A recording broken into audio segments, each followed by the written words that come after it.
The metallic sound of bulldozers tore through the morning silence in Bellbrook, Ohio.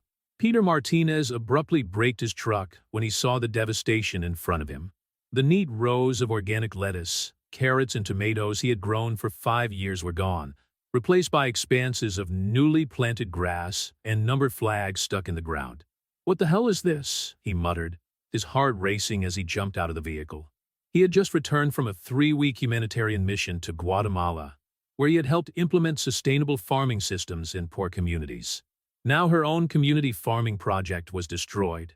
Nancy Turner, wearing a hot pink golf set and overpriced sunglasses for the early morning, walked towards him with an artificial smile on her red-painted lips. Her heels sank slightly into the freshly laid grass. "Peter, darling, welcome back. I see you've already noticed the improvements we've made to your property," she said, gesturing dramatically to the makeshift golf course. "Meadowbrook Heights Country Club is now our community's newest leisure destination." Peter felt the blood boil in his veins. "Nancy, that's private property. I never authorized any of this. Where are my crops?" "Oh, that vegetable garden?" Nancy laughed, adjusting her pearl necklace. "Frankly, it was a waste of prime space. Our HOA voted unanimously to revitalize the area.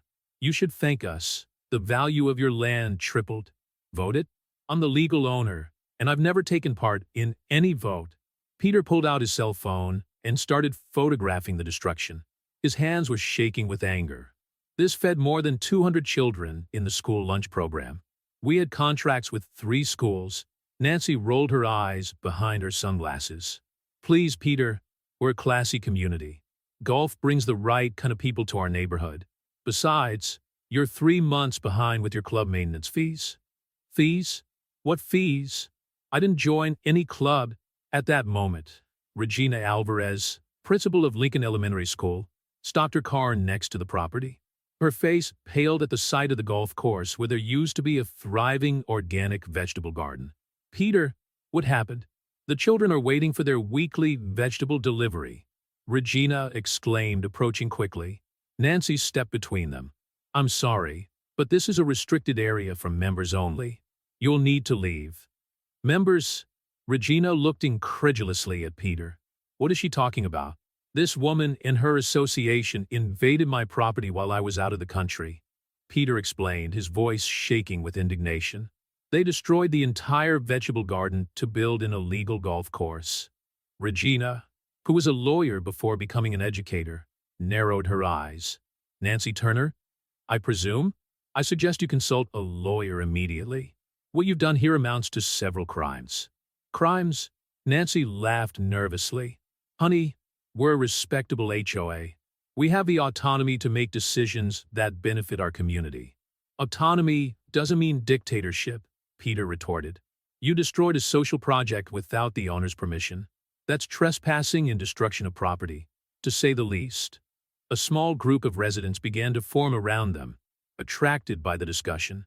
Among them was Harold Shunn, an elderly man who always bought Peter's organic produce for his family restaurant. "This is outrageous," Harold exclaimed. "Peter supplies the best produce in the region. My customers come from far and wide, especially because of the dishes I prepare with his vegetables." Nancy began to look uncomfortable with the growing attention. "You don't understand the bigger picture. Bellbrook needs more elegance, more exclusivity. A golf course is exactly what will put our community on the map." "What put our community on the map was Peter's sustainable agriculture program," Regina argued. "We were an example of healthy eating in public schools. 3 schools depend on that production." Peter took a deep breath, trying to stay calm. "Nancy, I'm giving you and the HOA 24 hours to start reversing this damage. Otherwise, my lawyers will be in touch." "That's ridiculous," Nancy hissed. Nancy huffed. "We've already invested over $500,000 in this project. The members have already paid their annual fees." $500,000? Peter's eyes widened. Where did that money come from? Nancy's silence was revealing. Regina picked up her phone. "I'm going to call some colleagues at the law firm right now. This needs to be investigated immediately." As the tension grew, more residents came forward. Many were expressing their indignation at the destruction of the community garden. Nancy began to back away towards her golf cart parked nearby. You'll be sorry you didn't enjoy my view, she threatened, climbing into the vehicle. And Peter, I expect your fees by the end of the week. As Nancy drove off, Peter looked dejectedly at his transformed land. Years of hard work, of building up the soil, of developing relationships with the community, all destroyed by greed and arrogance. Regina put a hand on his shoulder. Don't worry, Peter. We'll sort it out. I'm sure there's a lot more to this story than meets the eye. Nancy may have dug a bigger hole than anyone else on this golf course. Harold agreed. The community is with you, Peter. This woman has gone too far. Peter nodded, determined. This wouldn't just be a battle for his property, but for the very essence of what made Bellbrook special. Its connection to the land and the spirit of community it had cultivated along with its organic vegetables. The morning sun now fully illuminated the makeshift golf course, revealing the true extent of the damage. But it also illuminated the determined faces of the villagers gathered there, ready to fight against the tyranny disguised as progress that threatened their way of life. The morning after the discovery of the illegal golf course, Peter Martinez sat in his kitchen with Regina Alvarez and Marcus Bennett, a lawyer specializing in real estate law whom she had contacted. On the rustic oak table, documents and photographs of the devastation lay scattered like evidence of a crime. This is more serious than we imagined, Marcus declared, adjusting his thin-framed glasses as he examined the HOA's financial records that Regina had obtained through her contacts. Nancy Turner not only exceeded her authority, there are clear indications of misappropriation of association funds. Peter ran his hands over his tired face. He hadn't slept properly, haunted by the images of his destroyed crops. How did she manage to do all this in just 3 weeks? I found something interesting, Regina interrupted, sliding a document across the table. The company contracted to build the golf course, Greenscapes LLC, was registered just 2 months ago. And guess who owns it? Let me guess, Peter sighed. Nancy Turner? Even better, Regina smiled sarcastically. Bradley Turner, her son. Apparently, our young 23-year-old entrepreneur decided to go into the golf course construction business without any previous experience. Marcus nodded gravely. That explains the rush to approve the project and a lack of proper tenders. It's a clear case of conflict of interest and possible fraud. A knock on the door interrupted the conversation. It was Harold Shun, accompanied by his granddaughter Jenny, an investigative journalist for the Bellbrook Herald. Sorry to intrude, Harold said, but Jenny has uncovered some information that you need to hear. Jenny, a young woman with a determined expression, sat down at the table and opened her laptop. I've been investigating the HOA's finances since yesterday. Not only did Nancy use the association's money for this illegal project, she also sold club memberships before construction even began. How much? Marcus asked, leaning forward. More than $300,000 in advance fees, Jenny replied. And the most interesting thing, most of the buyers are out-of-town investors who have never set foot in Bellbrook. Peter felt his stomach turn. So it's not just about a golf course. It's a bigger scheme? Exactly, Jenny confirmed. Nancy is selling an exclusive country club fantasy to wealthy investors, using her land as collateral for a project she had no right to initiate. Just then, Peter's cell phone rang. It was a text message from Nancy. HOA emergency meeting today at 2 p.m. Your presence is mandatory. She still thinks she's in control, Peter muttered, showing the message to the others. Marcus smiled for the first time that morning. Perfect. Let's give her exactly what she wants, an audience. The next few hours were spent preparing a strategy. Jenny compiled her findings into a detailed dossier. Regina mobilized parents and teachers from the schools affected by the end of the organic lunch program. Harold contacted other local traders who depended on Peter's products. At 2 p.m. sharp, the Meadowbrook Heights Community Hall was packed. Nancy Turner, wearing an impeccable executive ensemble, chaired the meeting with her usual pose of authority. As you all know, we have embarked on a revolutionary project for our community, she began, her voice artificially sweet. The Meadowbrook Heights Country Club has already attracted significant investment and illegal investments. Peter interrupted her, standing up. Just like all construction is illegal. Nancy laughed nervously. Peter, Honey, we've been over this. The HOA has the authority to... The HOA does not have the authority to trespass on private property, Marcus interjected, introducing himself as Peter's lawyer, nor to destroy a legitimate business or defraud investors. Jenny then stood up, handing out copies of her investigation. Residents have a right to know how their money is being used.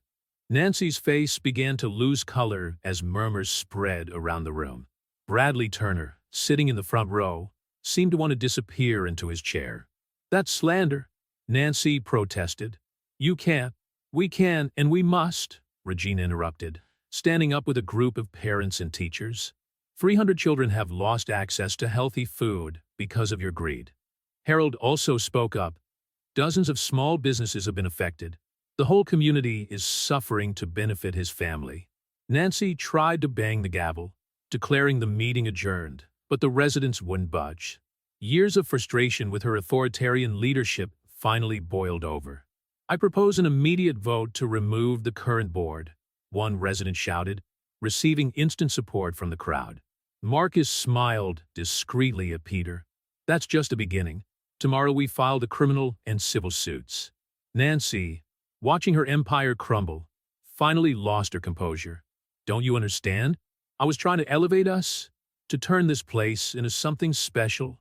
Bellbrook was already special, Peter replied firmly. It was a community that cared about sustainability, about education, about small businesses. You try to turn it into just another playground for rich people? The vote was swift and decisive. Nancy and her board were unanimously removed from office. As she hurried out of the hall, followed by a crestfallen Bradley, the residents were already discussing plans to restore the community garden. Peter watched the scene with a mixture of relief and concern. The legal battle was still to come, but at least the community had regained its voice. Regina approached, putting a hand on his shoulder. You know, it's ironic, she commented. Nancy wanted to create an exclusive club so badly that she ended up uniting the whole town against it. True, Peter smiled. But we still have a lot of work to do. One step at a time, Marcus assured. First, we'll make sure your land is restored. Then, who knows, we might expand the community farming program. As the residents continued to plan for the future of Bellbrook, Peter felt a spark of hope. Sometimes you had to face destruction in order to build something even stronger. The investigation into Nancy Turner's activities revealed a pattern of corruption far deeper than anyone in Bellbrook could have imagined. Jenny Chun, delving into financial documents at the Bellbrook Herald office, uncovered a web of shell companies that extended far beyond Greenscapes LLC. Look at this, she showed Peter and Marcus, who had gathered in her living room. In the last 2 years, the HOA has hired 5 different companies for community improvements, all registered to empty addresses and all connected to the Turner family. Marcus examined the documents, making detailed notes. Classic money laundering. Nancy used the residents' fees to hire shell companies, which then returned the money to offshore accounts. But why risk everything now with this golf course? Peter questioned, looking out the window at the gray Ohio sky. She was already stealing from the association for years. Jenny typed quickly into her computer. I found something interesting in the leaked HOA emails. 2 weeks before you traveled, Peter, the County Ethics Commission began a preliminary investigation into the association's finances. The golf course wasn't the end goal, Marcus concluded. It was a desperate way to cover up previous embezzlements with a big project that was supposed to justify all the money spent. Peter's phone vibrated. It was a message from Regina. You need to see this.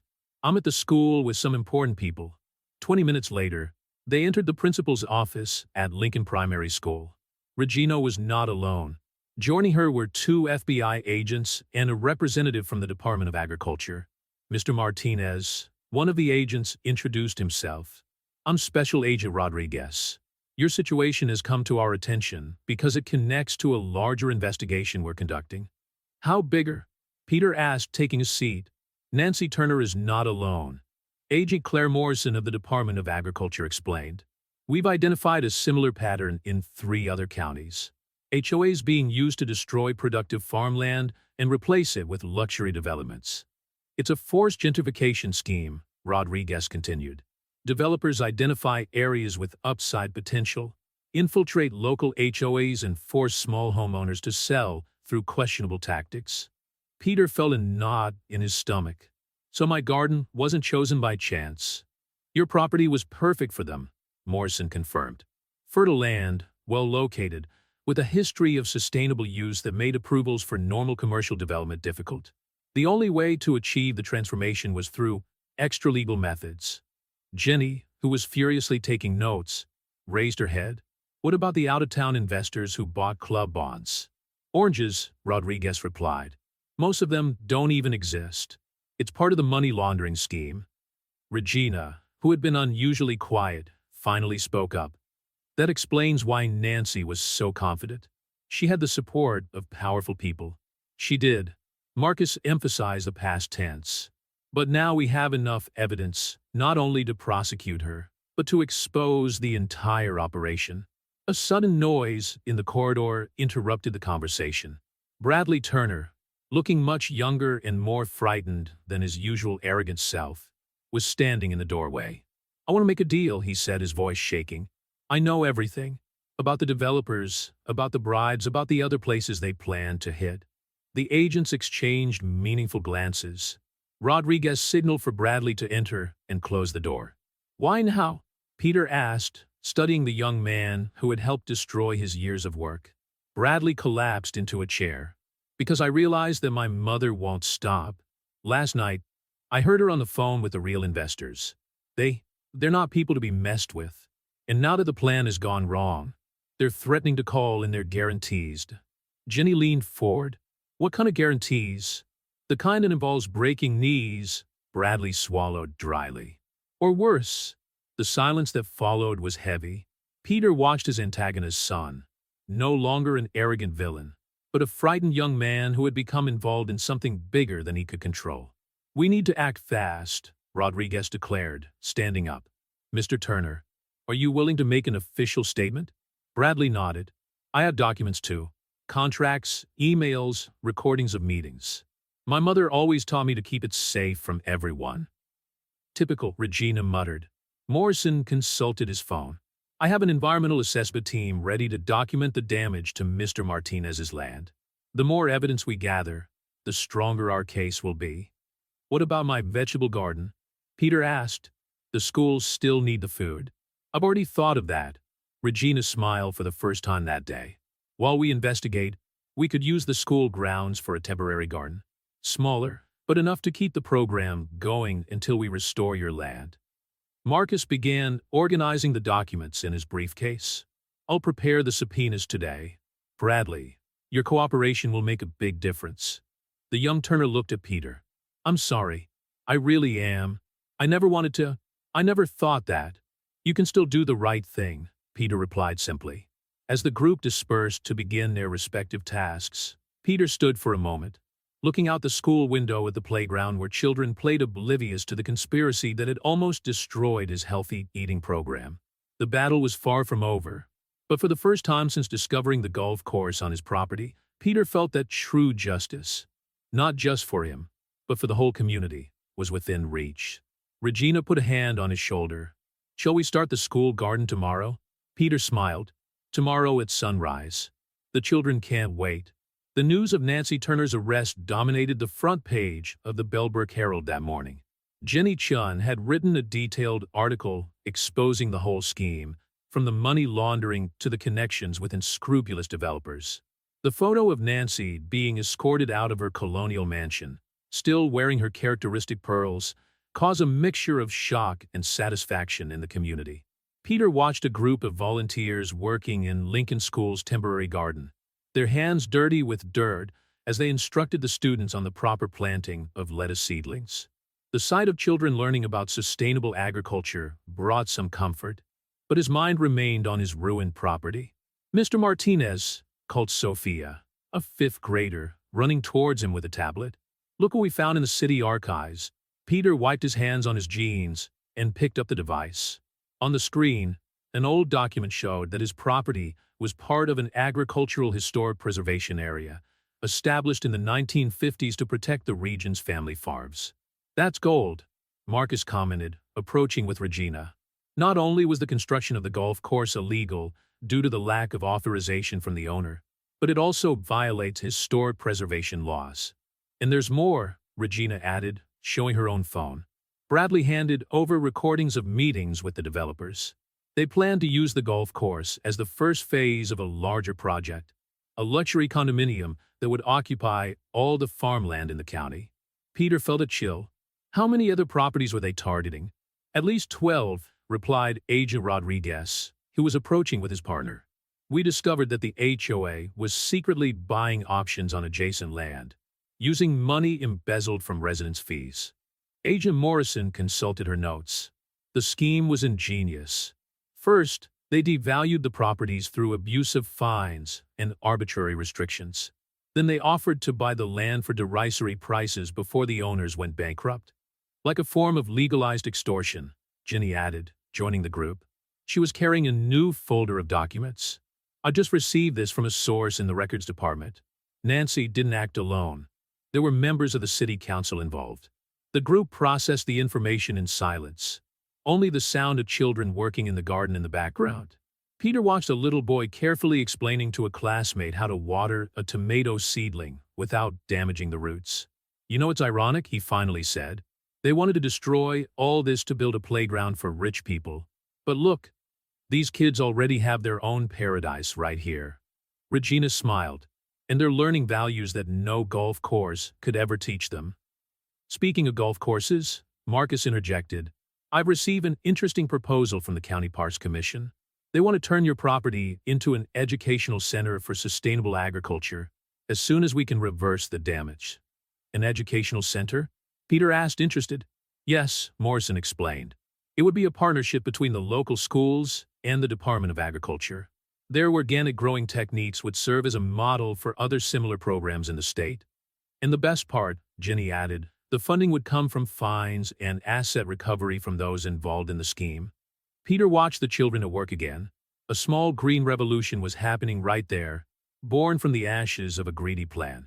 We have another situation, Rodriguez commented, checking a message on his phone. Bradley Turner is receiving threats. We need to put him in witness protection.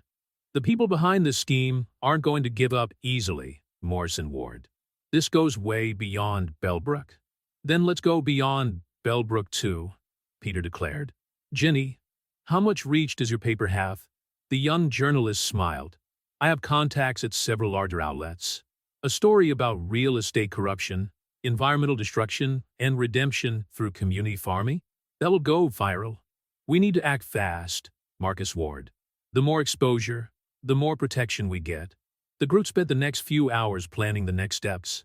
Regina organized the school assembly for the following day, where the children would present their gardening projects. Ginny began preparing a series of reports exposing the whole scheme. Federal agents were coordinating with other jurisdictions where similar schemes had been identified. At dusk, Peter walked among the beds of the school garden, helping the last volunteers to cover the newly planted seedlings. Harold Chin appeared with a delivery from his restaurant. Hot soup and homemade bread for everyone who had worked. You know, Peter, the elderly man commented as they served the food. My grandfather always said that the best stories are like plants. They need time to take root before they bear fruit. Peter nodded, understanding the wisdom in the simple words. His fight against Nancy Turner and the developers had revealed deep roots of corruption, but it had also strengthened the roots of the community. And sometimes, he replied, it takes a storm to show how strong those roots really are. The sun was setting over Bellbrook, casting golden shadows over the small school garden. It was just a beginning, a seed of something greater to come. The battle wasn't over yet, but the community was united, stronger than ever. Jenny Chen's report on the HOA's corrupt scheme went viral nationally, turning Little Bellbrook into the epicenter of a debate about abuse of power and community preservation. The New York Times and the Washington Post had sent correspondents, and news cameras occupied the town's once quiet streets. Peter watched the action from the balcony of Lincoln School, where the temporary community garden was now thriving under the dedicated care of the students. A week after Nancy Turner's arrest, the revelations kept popping up like weeds in a poorly tended flower bed. Have you seen this? Regina approached, showing her tablet. 3 more HOAs in the Midwest have been exposed using the same scheme. The FBI is calling it Operation Green Lawn. Ironic, Peter commented. They destroyed fertile land to plant golf grass. And now that same greed is exposing a whole rotten system. Bradley Turner, protected in an FBI safe house, had become a key witness. His revelations led to a series of arrests that included 2 city councilmen, a municipal judge, and several real estate entrepreneurs.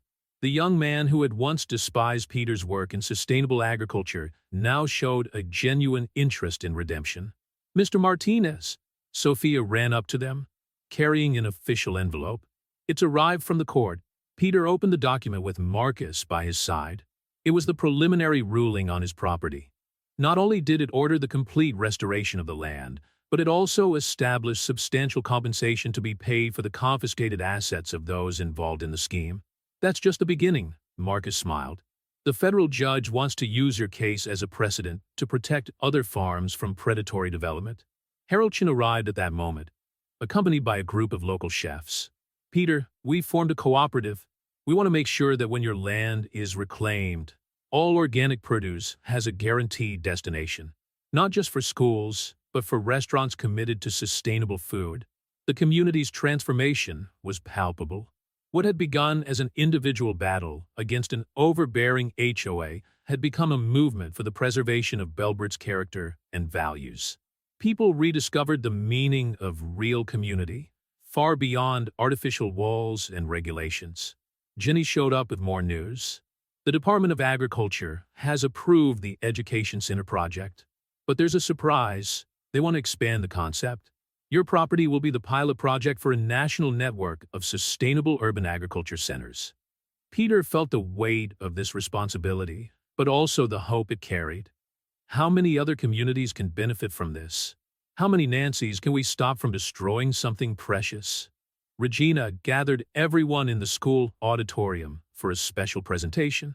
The children had prepared a documentary about their experience in the temporary garden, including interviews with old residents about Bellbrook's agricultural history. Before it was just vegetables, one pupil narrated in the video, but now we understand that we are cultivating our own history. As they watched the presentation, Peter noticed something extraordinary. The faces in the stands no longer showed the division between members and non-members of the old HOA. There were only neighbors, united by a common purpose. Aja Rodriguez emerged after the screening with a crucial update. The developers behind the scheme have been identified. It's an international cartel laundering money through real estate development. Nancy was just one piece in a much bigger game. And Bradley? Peter asked, worried about the young man who had risked everything to expose the truth. "He's safe," Morrison assured him. "In fact, he's come up with an interesting idea. He wants to use his share of the Turner inheritance to set up a foundation to help communities defend themselves against predatory development tactics." The irony escaped no one. The son of the woman who had tried to destroy Bellbrook's community spirit would now dedicate himself to preserving it elsewhere. At the end of the day, Peter walked to his property for the first time since the restoration process had begun. The machines had removed the golf course, and soil restoration specialists were working to reverse the damage. It was like watching a wound slowly heal. "It will take time," one of the technicians explained, "but the earth has a memory. It remembers how fertile it was before." Regina joined him, watching the work. "Do you know what's most amazing? The children who are learning in the school garden today will be the guardians of this land tomorrow." "And so much more," Peter added, watching a group of students approaching with seedlings in hand, eager to take part in the restoration process.